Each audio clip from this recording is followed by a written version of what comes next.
la face cachée des mots. César, la décision et le ciment. Peut-on associer ces trois mots? Il semble bien que oui. Dans le mot décision, on devine le mot ciseau, celui du sculpteur ou du sacrificateur. En Occident, la décision réside en effet dans l'acte de trancher pour aller de l'avant. On associe volontiers à cette idée l'histoire du nœud gordien. Ce nœud légendaire était fait de cordes étroitement entrelacées, réputées indénouables.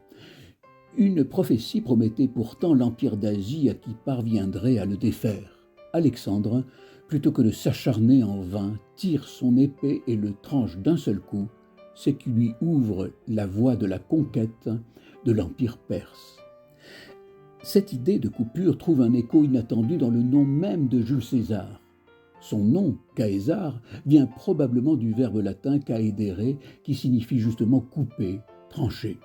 Une tradition, bien que légendaire, voit dans ce nom le signe d'une naissance par césarienne, comme si le destin du leader était scellé dès son premier instant par cet acte de coupe.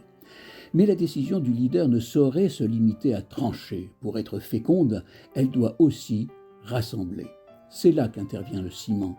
Pour rendre leur construction plus solide, les Romains mélangeaient le mortier à des éclats de pierre, appelés en latin caementa. De là vient le mot ciment, de même origine que décision.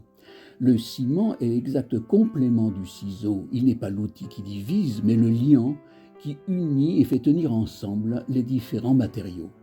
Image très symbolique, pour qu'une communauté tienne ensemble, ne faut-il pas en effet que le leader prenne une décision qui crée la cohésion?